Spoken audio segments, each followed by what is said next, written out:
So I'd like to welcome everyone. This is Malaika Silkat. I'm we're all conferencing in for the Tufts Career Center panel. This is one of a few programming that we have during the summer. And this one is focused on the state of the industry, environmental careers, and related skills among the COVID landscape. So the way the format is going to work today is I'm going to do introductions for about 5 minutes of our panelists today. Then we're going to go right into the questions. We've reserved 15 minutes at the end of today's session to take some questions. We've collected some, as you may remember, when you wanted to RSVP for this event. We took some questions ahead of time, so we'll try to address as many of those questions coming in. Also, you're welcome. We have somebody covering the tech piece. So you're welcome to put any questions that you have for the panelists in the chat as they come along. As a reminder, today's session will be recorded because we know a lot of people were not able to attend today, so we want to make it available. So if you missed some of our State of the Industry panels from previous to this, feel free to look on the Career Center website and take a look at that. All right, so without any further ado, I'd like to introduce today's panelists. Again, my name is Malaika Silkat. I'm a career advisor in the Tufts Career Center over here in Dowling, and it is my pleasure to welcome our 4 panelists today. One of our panelists, and if our panelists can just like wave so that they can see where you are on the screen. Our first panelist today is Eva Birk. Eva is a class of Tufts 2008, and she currently serves as an environmental programming manager for the Federal Highway Administration. She manages the U.S. Department of Transportation's Federal Highway Aid and Environmental Program based in Maine. Eva provides support on a wide range of regulatory issues for major infrastructure projects. So for example, tribal governments, NOAA, U.S. Fish and Wildlife Service, Army Corps, and the EPA. And then prior to being in Maine, she served as a Science and Education Fellow for ORIS in the U.S. EPA's Office of Water, and later represented the National Association of Home Builders in Washington, D.C. Again, I mentioned that she's an alum, and she also pursued her degree in environmental studies, and she has a master's degree in city and regional planning from Cornell University. And then last year, Eva also was faculty and taught at Tufts during the summer session. So Eva, thank you for joining us. Yeah, thanks for having me. Our next panelist is Madeleine. Madeleine, can you wave? Madeleine has a really cool background, and I would love for her to, at some point tell us a little bit about where that's from. Madeleine is class of 2014 at Tufts. Her role there is Greater Gila Guardian, and she works for an organization called WildEarth Guardians. And WildEarth Guardians protects and restores wildlife, wild places, wild rivers, and the health of the American West. In their motto, in their mission statement, they describe themselves as driven by passion, tackling some of the West's most difficult and pressing conservation challenges over the past 3 decades. Their major sectors of their organization is divided into wildlife, preserving public lands, rivers, and a significant portion in climate and energy. Our third panelist is Justin. Justin Rheingold is an environmental law clerk at Goulston and Storrs. So Justin, if you haven't waved for everybody. He performs environmental due diligence on real estate and corporate transactions and assists clients in applying for Brownfield tax credits. He's a 2015 graduate of Tufts University. He also majored in environmental studies, but he also added international relations. And he just recently graduated law school this past spring. Justin has previously worked as a litigation paralegal at a law firm, and he's interned also with the Environmental Protection Agency. And then last but not least, representing the employer side of things, and we have a lot of great questions to ask Ms. Julie, is Julie Lucas. Her title is Manager of Talent Acquisition and Programs and Operations for CDM Smith, which is a local organization to Massachusetts. They are here representing the environmental engineering sector, but if you have any questions related to just like HR and in general, she may be able to provide you insight. She heads over the recruitment programs, including co-op, intern and new professionals, and the CDM Smith's robot reentry program for those who are returning to their careers after taking a break. She's also head of their developmental assistant recruitment and managing recruitment operations. She's been at CDM for 13 years, and she has a bachelor's degree in sociology and criminal justice from the University of Massachusetts at Amherst. So welcome, all of you panelists, and your impressive backgrounds. Okay, so we have just a few questions for the main portion, but I'm just gonna go right in. I'd like to ask, I guess for the alum, and whoever wants to start first can you talk about, reflecting on your years as an undergrad or maybe internships that you've had, can you please share with our audience any transferable skills that you developed along the way? And are you using any of those skills in your current or in recent past positions? I want you also to specifically think about, like, were there particular internships that you had or classes that you felt were relevant for your industry and sector? So anyone can start first.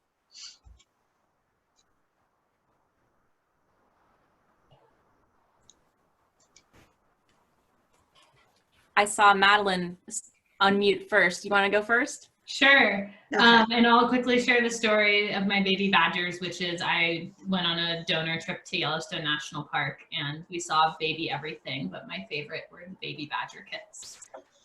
So I hope everyone gets a chance to see baby badger kits at some point in their life. I would say two things apply that come to mind for me for this question. One is writing. I have to write all the time in a ton of different voices, whether it's submitting technical comments on an agency project or writing emails to members or donors or communicating professionally or writing memos for congressional staff. And so being able to write well in a variety of voices quickly and competently and accurately is definitely something I've leaned on. And I was a biology major, so I didn't take a lot of writing classes, but I think that's a skill I definitely have to write well to graduate from Tufts, so that's a skill. And then time management. Being a nonprofit is like perpetually being a freshman. You have to do everything, and you have 120% of what you can do on your plate at any given time. So being able to prioritize and focus and manage your responsibilities and commitments is something that I learned at Tufts and rely on every day. Great. Thank you. I would definitely agree with Madeleine about the writing skills. I actually just about an hour ago was on the kind of coordination call for a hiring panel for U.S. Fish and Wildlife Service. So since Federal Highway, my agency, has liaisons with the Fish and Wildlife Service, I'm sitting on one of their hiring panels with our new staff in the main office. And I wrote in my notes, because I heard it 3 times on the panel's review criteria, writing skills, writing skills, writing skills. And it's just, you can't underestimate, even if someone has a good technical background, they have to be able to produce good deliverables. So I definitely agree with Madeleine there. And just a quick big thank you to all the panelists for coming today, and for the Environmental Studies Department, Biology Department for hosting this, because I think that if you're in the middle of the summer and it's beautiful weather outside and you're on this conference call today, it really shows initiative on your part, but also on behalf of those departments for making sure these opportunities are available. So thank you on behalf of all of us.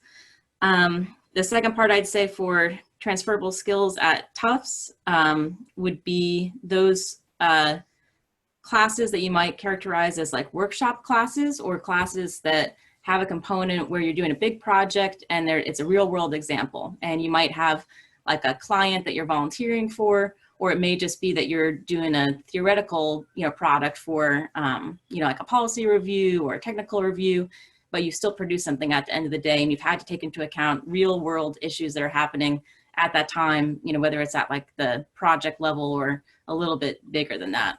So I remember in Tufts, I went to a class called like water policy or water management with Scott Horsley at the UEP program. And it was like a mix of graduates and undergraduates. And we had to do a watershed plan. And from there, you had to call folks up and figure out how to get the right maps, had to go through all those steps. So actually, getting into a real world issue and being able to put that on your resume that you tackled a problem, got results, I think is super important. So those workshop classes, I don't think can be underestimated. They were great. Great. Justin? Yeah, I'd echo everything that Madeleine and Eva said in terms of writing. Writing skills are key to being a lawyer, even in the transactional sector that I'm in, where I don't have to write court documents or those type of materials. But I'd also say research skills. I think being able to find an answer to a problem, and it's not just through Google, but using advanced things like Westlaw and other databases is really crucial. It's that problem solving that you're always going to be called on to do, especially when you're in a junior role. And you can get that through classes. I know I took a bunch of poli-sci classes when I was at Tufts. Many of them, including ones with Professor Eichenberg, had us prepare short 4-page memorandum. And that's really a lot of what I do. So it's not even doing research for a big 20-page paper, but doing that smaller, concise, presentable type of material. And then I'd say just relevant experience internships, that's really more so than classes where you gain that hands-on ability to problem solve and to communicate in a professional environment. I think that that's been sort of key to how I've followed my trajectory, is just being able to be mature and speak with people who are often 20, 30 years my senior. Mm-hmm. Yes, thank you. And Julie, since you have a lot of experience at your firm and prior to that working with recruiting and talent management, are there any other skills that haven't been echoed by our panelists that you would also add to this? Sure. I was looking down my list and everything you all said was on there. I think the only ones I would add, would be teamwork skills. You may be working on projects with your peers, and these are great opportunities for you to see how to work well on a team. As you go into your careers, you are going to be working on different teams, as well as probably a lot of individualized projects. But when working on a team, you're still going to have, even in the corporate world or in any career that you go into, you're going to have some strong personalities. You're going to have some slackers. You're going to have all the components that you're seeing here today. That does not go away, unfortunately. Learning on how to really take advantage of working on that team and being able to come together and put your personal best forward to bring the team to the desired result. And I think the only other thing I would mention is just taking initiative. That is huge and something that we really notice, especially in our interns when they come in over the summer and our co-ops during our spring and fall semesters. If you see an opportunity, address it, network as much as possible, speak up if you have ideas, and take ownership of your professional development. Your managers and peers are there to be resources and help push you, but only you can own that professional development piece. Great, thank you.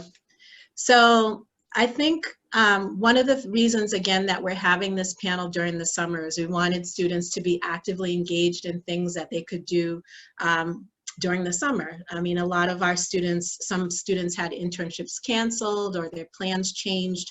So my next question, and we could even start with Julie again, if students are interested and if you want to comment specifically on the environmental engineering side, if students are interested in pursuing your sector, what kind of mindset should they have? And is there anything, you know, I know that we're about to hit into August, but is there anything that they can be doing during the month of August or during the summers, particularly if they're not in an internship, that can help them be more competitive?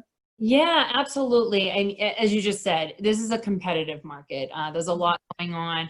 So how do you set yourself apart from all of the other applicants out there? I realize that it is sometimes difficult to get an internship as a freshman or a sophomore, or even just given the current times. Joining a student organization is huge. I know sometimes they don't do as much over the summer, but this is something that we really love to see on a student's resume. But don't just go to the meetings, be involved, do things, volunteer, any little thing that you can take on as ownership within the group without even being an officer. You know, be the person in the group that your advisor for that student organization, you know, is going to want to refer. You know, get to know your faculty, see if you can assist them in any way. Looking at some technical programs, maybe there is something in your career and there's a technical program that you're going to need to get to know. See if there's any opportunities for you to shadow someone using that program, or perhaps even take a course regarding that program. Try to job shadow if you can. Some organizations do allow a 1 to 3 day job shadow opportunity. It's not hands-on, but it is a way for you to kind of get to know different opportunities. But most importantly, my biggest piece of advice would be reach out to your social network. Put it on Facebook. See who out there has a connection with someone in the field that you're interested in. Because if someone does know someone and can connect you, interview them, see what their job is like. Not only the job itself, but the company and the organization that they work for. You know, there are so many different places that you can go to work with so many different majors. Getting to know not only the role, but also the organization is pretty important. All of this together, you know, becomes your network of referrals. And I will tell you, 30 to 40% of organizations' new hire populations come from referrals. So making sure that you network and take this opportunity during the summer to get to know folks. You know, you don't want to be nagging them on LinkedIn and so forth, but sending them one message is fine. If they connect, great. You know, but just networking is so huge. Mm-hmm. Great, thank you.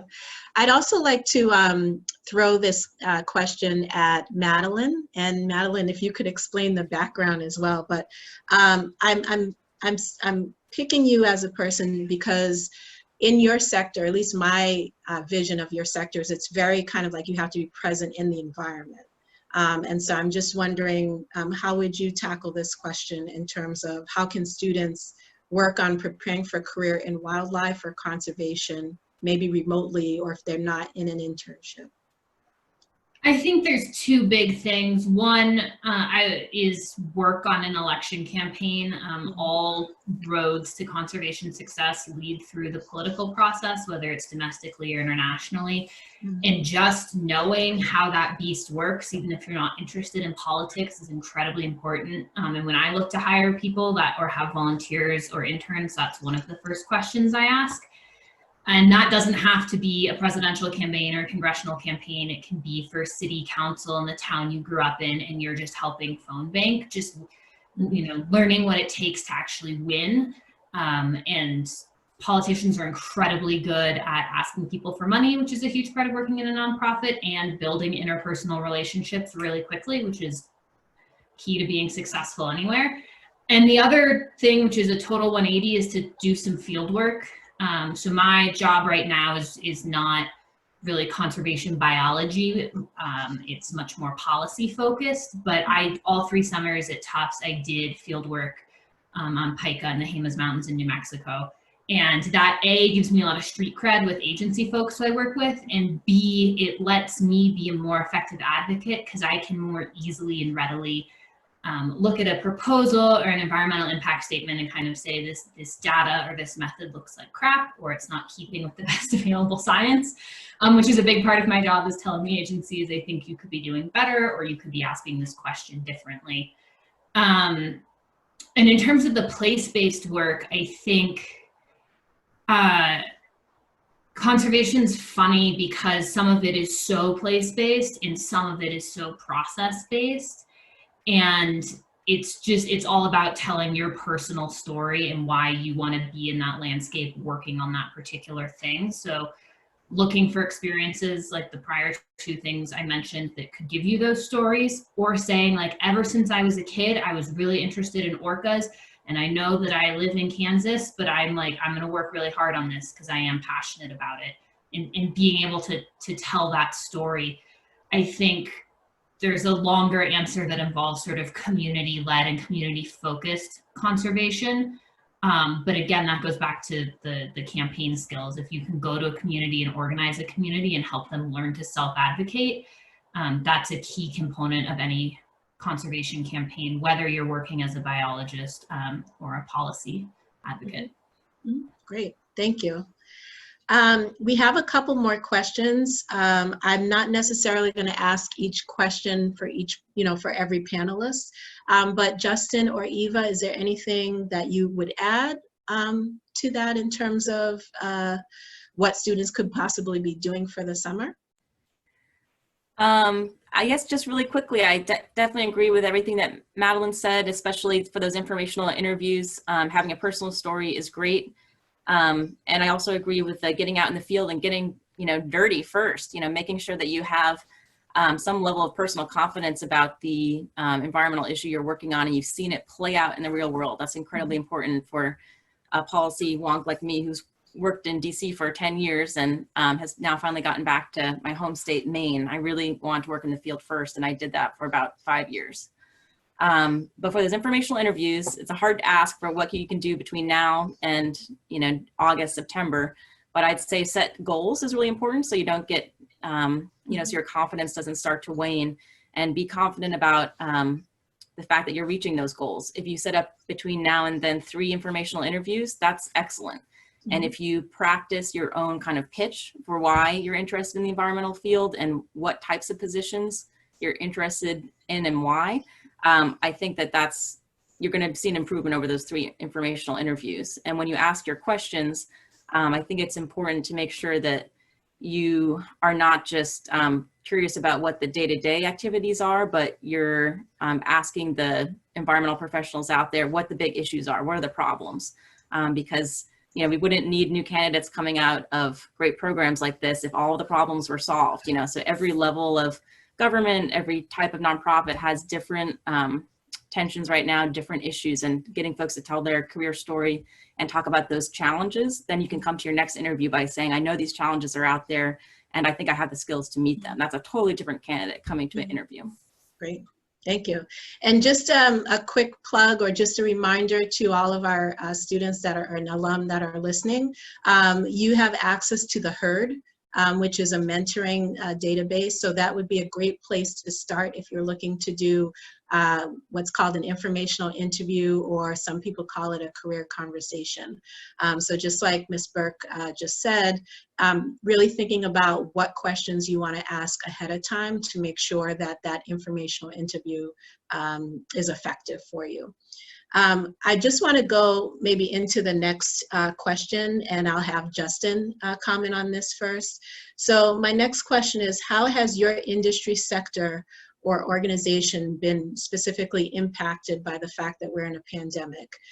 But not to be negative, I'd like you to focus on something positive that you've seen come about kind of like in your work. And then there's a second part to that question, but I think I'll start with that. Sure. So the legal sector has definitely been hit pretty hard. There's no denying that, especially in the real estate industry. There is, and this goes actually to your prior question as well, there's less work. People are less busy these days.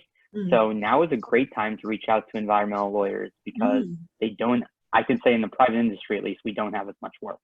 On the plus side though, it's meant that we can direct some of our energies to more pro bono clients and to work that isn't necessarily always top of mind. I've been working on tax credit applications for several nonprofits that recently built buildings and whatnot and have put significant time into them that I might not otherwise have been able to do. And then the pandemic's also brought about the realization that we can do so much work from home and in a more flexible environment. We don't all have to be there in person. It still is nice to have a community there and to have happy hours on Fridays and whatnot. But I think that people are really realizing, at least in my firm, that there's an understanding, especially for parents working from home and whatnot, that there's just this understanding that you're not always available when someone sends you an email. You don't have to respond right away. And that's kind of nice, especially as I'm currently studying for the bar as well. So I think that's been a positive change. Great, thank you. Anyone else would like to comment specifically also, like any 2 or 3, sorry, my lights keep going off, 2 to 3 trends maybe that you've seen among your coworkers or your organization that has come about because of the pandemic? Eva might have something to say about this too, but a large part of my work is getting communities to go to public meetings for agency decisions, and all public meetings are now online. So it's, and at some of the meetings like around oil and gas leasing, we do a lot of really disruptive things, and like you can't host a protest outside of the meeting online. So figuring out what it looks like to be boisterous and disruptive or meaningfully engage at public meetings, especially when a lot of the communities I work in, between 50 and 70% of the households don't have reliable access to broadband internet. So that's been both a challenge and something that's interesting, and it's also made elected officials a lot more available. So usually I would take a group of ranchers to DC every year, and it's always a nightmare because there's floods and thunderstorms, and you get everybody there and you're running back and forth. And I was able to, in the span of an afternoon, set up the 5 calls I needed to have with our delegation. So my experience interacting with Congress has been that it's gotten quicker and easier, and people are more available and have more open schedules. Great. Thank you. Eva? Yeah, I would agree. Thanks, Madeleine. So virtual public involvement has definitely become something that's in the forefront for us in the Department of Transportation. Federal Highway in particular, we have a great initiative called Everyday Counts. And because we have such a big focus on innovation, every few years or so, we put out there about 5 or 6 different, technological or engineering innovations, and then provide small pots of funding for State Department of Transportations to implement those innovations.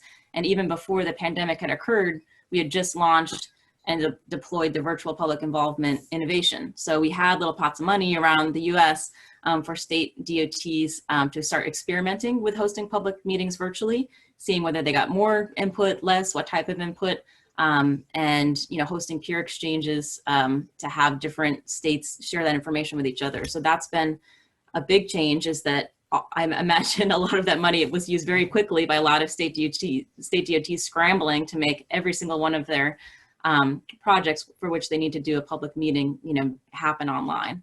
So that was a big change for us. And I think a lot of it has been positive, but like Madeleine alluded to, we definitely, there's issues that have to be worked through around accessibility. So that's definitely happening. One other, and I think is generally a positive trend, we're talking about positives and negatives. One other big change is for infrastructure projects that involve a lot of environmental review, especially big federally funded infrastructure projects like the ones that I work on. So I just had an opportunity to work in the Boston office, and one of our projects had over $1 billion, scoped in their budget. And that project, recently there was interest in, is the transportation model still working now that we know that more folks could be teleworking into the future? So community groups came to us, during the environmental process for the environmental impact statement and said, I think you need to, look at your traffic model and think about in the next 50, 100 years. And that's very far out. We don't usually go that far for transportation planning. What is, trends in telework going to do, for transportation modeling. Great, thank you. And Julie, from the HR side, or just in general at your organization, is there anything different that you're doing in terms of like the hiring trends, or anything that you've seen that you're doing specific? I'll tell you, on March 16th, we decided to go remote fully. That's 88 offices in the United States and about 35 more globally as well. All of them shut down to go remote. And so I think the initial response was a little bit of, this is amazing, and also, how are we going to do this?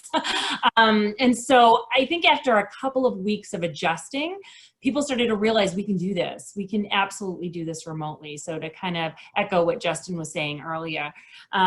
So one of the things we were a little initially nervous about was we had 100 summer interns coming in to CDM Smith this summer. And our CEO was adamant. We were having them this summer. We were not going to be canceling any internships.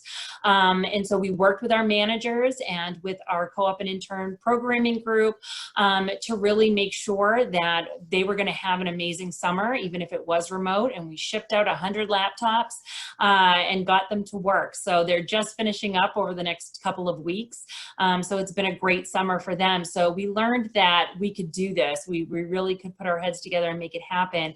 So there is potential in the future if a manager has a need and a student can't physically be in that location, but they're a great student, could they possibly do it remotely, which has been great. And another positive from my perspective in hiring is we've been trying to get our hiring managers a little bit more on board with video interviewing. And so they've been forced to do this now and they love it. So this affords us, again, just more opportunity to interview students who may not be in the state that we are looking to hire somebody, and considering more opportunities throughout the United States. Right.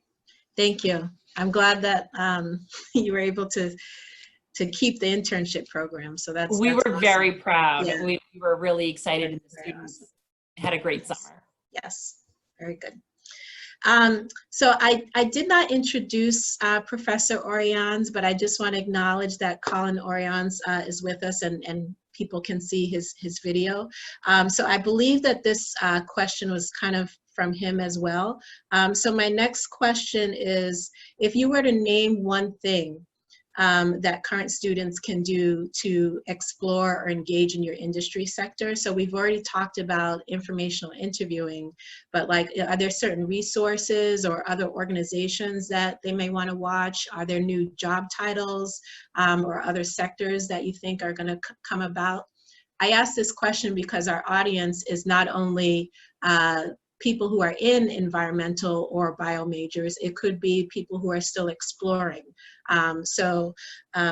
If any of our panelists can just kind of talk about like what are some other things other than informational interviewing or that you would recommend based on your experience. From the hiring perspective, one thing that folks may not think about, so this is a little bit outside the box, but start to read job descriptions on organizations and companies that are hiring. Really read through what the job duties are and what the job requirements are, and look at your resume and say, is my resume tailored for this job and this opportunity? Because if it is something that you really are looking to pursue, you could be up against 10 or 300 other applicants that have the same exact skill sets. So you want to make sure that you're really reading that job description, and you may need to tailor your resume for different jobs, and just making sure you have at least 2 people review it. I can't tell you how many small mistakes from grammar or spelling to big mistakes like putting the wrong company name on the cover letter. So just making sure you're having 2 people read it. But I think, really investing in some of the job descriptions and what folks are looking for. We already talked about networking a little bit, but that would be one piece of advice from a hiring perspective. Thank you, Julie. Justin? From the environmental side, I'd also say just stay on top of what's going on in this country and around the world in terms of reading the news. You'll see certain environmental groups are suing the government. You'll see just various actions being taken by our government and by nonprofits. And I think that's really helpful just to have current knowledge of what's going on. And you'll learn about the existence of certain organizations you didn't know existed and that you could potentially have an internship there. And I think just a side note, I'd add that fall and spring internships are something that not a lot of people really think about as much, unless you go to Northeastern where there's a co-op, but that's something that you can certainly do. And that can present a great opportunity because there's less people seeking out those positions. So, and there's, if you Google just like list of environmental organizations in Massachusetts, there are so many that you've never heard of and don't realize that they have large offices here. Great, thank you. I think the best career advice I ever got was that was about sort of advocacy. And then a gentleman said to me, you know, like, you're a biologist, you understand niches and ecosystems, and the advocacy sector is like that. There isn't a best, there isn't a number one. It takes a whole spectrum of perspectives and theories of change to move the ball forward. And your job is to figure out sort of the intersection of your personal conservation ethic and theory of change and skill sets and where you fit in that. So, and I was sort of like, you know, is NRDC the best place to work? Is the Nature Conservancy the best place to work? And there's, just like there is in politics, like there are conservative organizations and there are sort of radical organizations. And that's been really helpful to think about. So like my organization is very, we sue the US government a lot. It makes it very hard to work in collaboratives, and we also win a lot. But that means that I am always walking into offices as the adversary and having to sort of, when I ask for things, they're like, why would we do this? You're just going to sue us anyways. And that's, you know, a challenge to go through the world creating change like that, even if it's very effective. And then reading the job description thing, I think is a great piece of advice. If you're interested in field biology and conservation biology, I sort of think of the Texas A&M job board of being the gold standard. There's a lot of those positions. There's a lot of international positions as well as agency entry-level positions posted there, and it can give you a sense of what the opportunities are. And I think also, you know, think of places outside the coasts. I'm from New Mexico. I live in New Mexico now. I loved Tufts, but I do think sometimes it's a little coast-centric in terms of presenting career opportunities. And there's amazing opportunities in the Rocky Mountain West. There's amazing opportunities in Hawaii and Alaska. And so be willing to move to a place you've never heard of, because there's a lot of cool stuff going on. Great. Thank you. Eva? Yeah, I have to say this is a great panel. That is a bunch of good advice. I agree with all of it. I think I'll just build off what Justin said about getting your eyes and ears open to what's happening in the world right now in terms of environmental issues and oftentimes environmental conflicts. And I think that that's great advice. I think one way to boil that down to what can I do in the next like 2 to 3 months to build up my own confidence, and then also a little bit more about finding where your niche is, like Madeleine was talking about, is one lucky thing about the situation that we're in right now is all of the professional practitioner conferences are online. They're either canceled or they went completely virtual. So whereas before you had to beg the conference organizer or apply to get one of the coveted, you know, slots for students or submit a poster and, you know, spend your only or last paycheck to get a bus ticket to go to a conference like that, that's stuff that I have done. Now you can just email that conference organizer and say, can you open up one more virtual seat for me? And by hearing panelists talk about issues in practitioner conferences, it's really going to help you get that granular idea of what organizations are out there, what their challenges are, and what kind of projects they're working on. And if you're looking for an opportunity to, maybe they haven't advertised an internship, but you can do some task-based internship experiences. You know, if there's a major project that's happening, and especially if it's a nonprofit, they may need assistance with it. You could just call them up, you know, do a cold call or you know, a prep email first and then call after, is what I often end up doing. And, you know, say, hey, I heard about that project that you presented at that conference. Is there any task that a student, you know, at Tufts that's a sophomore, that's a freshman, that's a junior could help you with over the next 3 to 4 months? Give them a timeline, give them an idea of who you are, what skills you have, and see what comes out of it. So I think getting your eyes and ears open, and exactly what Madeleine's saying, look at both sides, look at practitioner organizations you may not have thought of. I've worked for EPA, I've also worked for industry. Now I work for an action agency in the federal government, places like National Association of Home Builders, Associated General Contractors. They have great national conferences, and they have topical conferences just on environmental issues that I think would be great to open up your perspective on the opportunities that are available. Great, thank you. That's awesome. So I have one final question before we get to the Q&A portion to hear what questions came from students.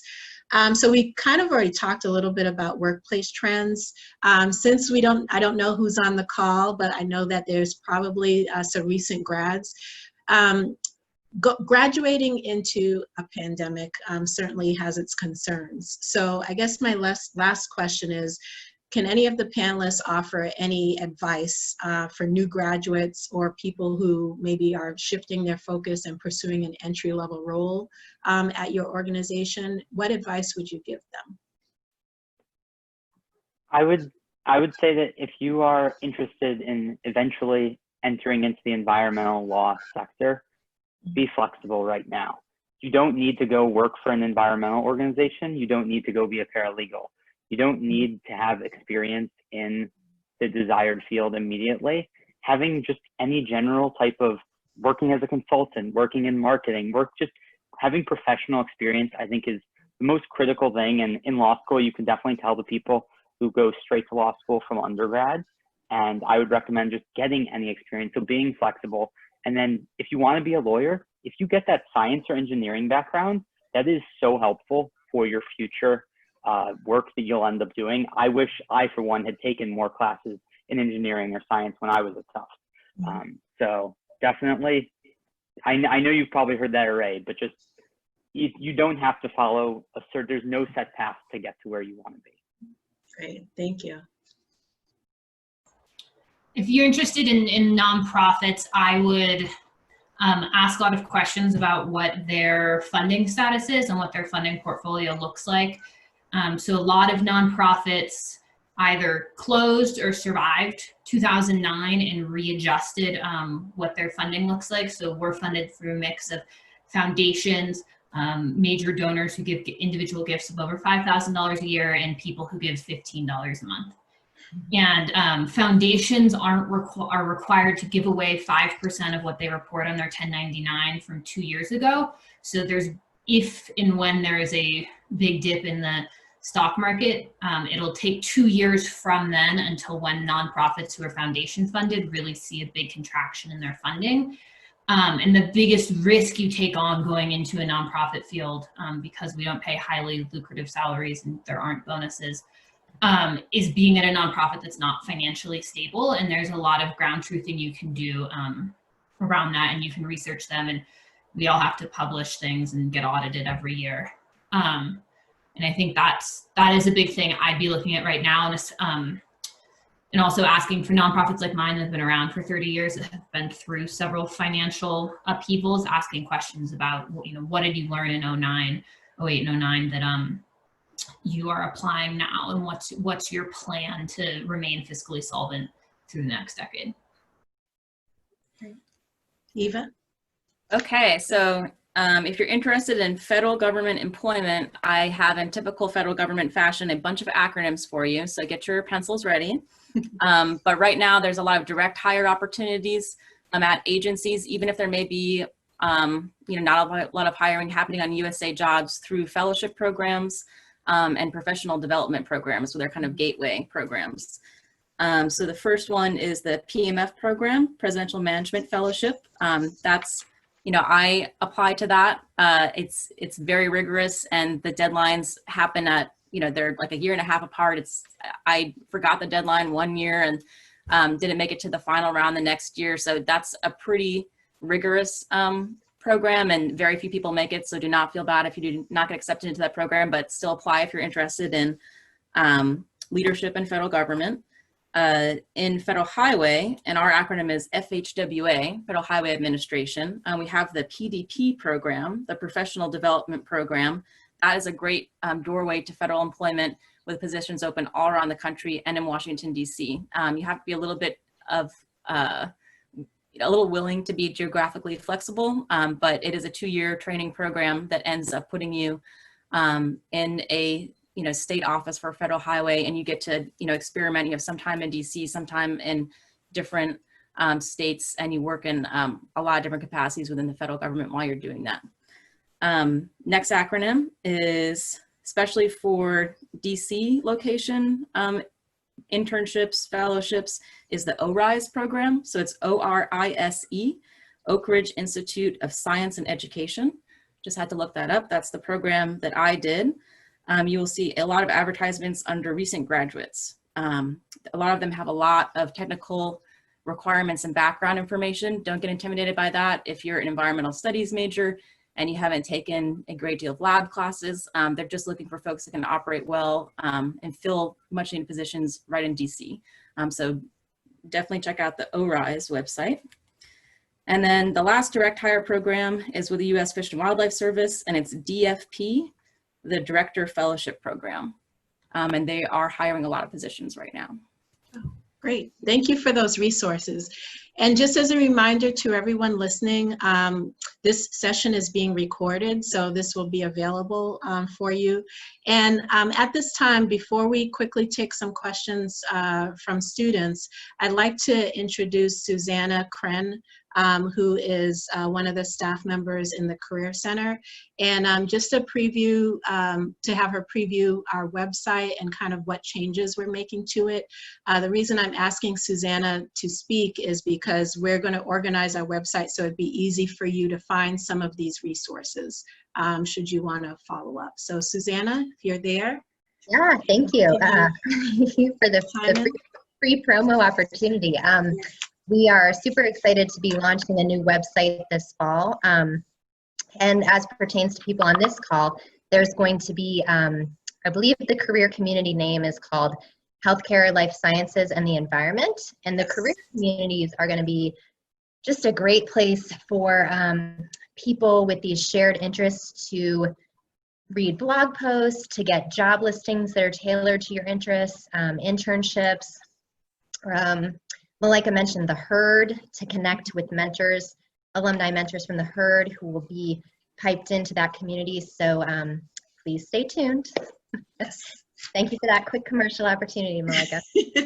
Thank you. So so everything, I guess the point that I wanted Susanna and that I am also trying to make as well is that it doesn't end here. There's going to be many opportunities to take action steps to figure out kind of like where your niche is, or to explore some of these areas further in the industry. Great.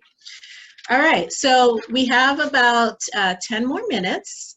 So I think it's probably a great time to start in and ask our panelists a couple of the questions that came from students. Susanna, I know you have some in, maybe, do you have any in the chat?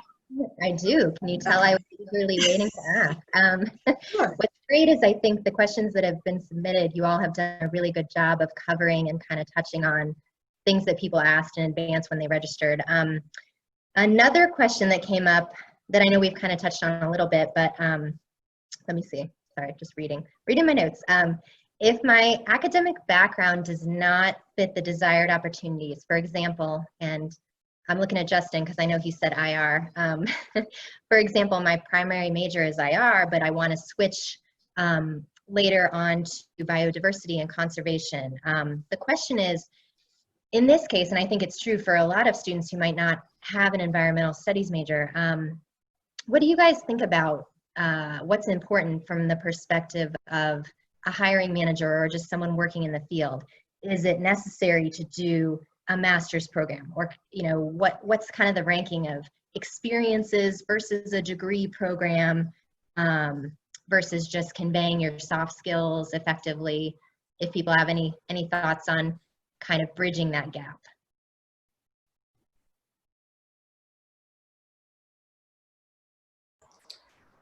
I just hired someone to work for me who finished their bachelor's degree in cultural anthropology at the age of 35.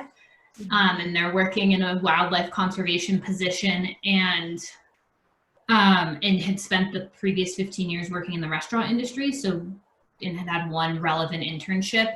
So I think a lot, at least for the nonprofit field and advocacy and policy, it's really the writing, it's the soft skills and being able to tell a really good story around them, and being able to write well, communicate effectively, demonstrate that you can get people to do what you want them to do, whether that's a story about babysitting or doing community organizing or being the oldest sibling. I really think that's the biggest thing. Like, you don't need to have a master's in conservation biology to come advocate for change or to be able to work with a rural community around natural resource conflict. I think those things can help. But I always tell people it's just important to know what you don't want to do as it is to know what you do want to do. So like what Justin said, having those real world experiences prior to going to graduate school, I say as the child of 2 PhDs who are both professors, and I have no graduate degree. I think it's important to just like go out and work and learn what the nature of the work is before you figure out what the advanced degree is. And if you're not getting jobs, I had this when I was hiring, I had a lot of young people or undergrads who applied who I didn't hire who asked me for feedback, which was great. And I actually had like a follow-up conversation with a couple of them and was like, this is, I can't tell you everything, but here's what I can tell you and here's what I recommend to make you a stronger candidate next time.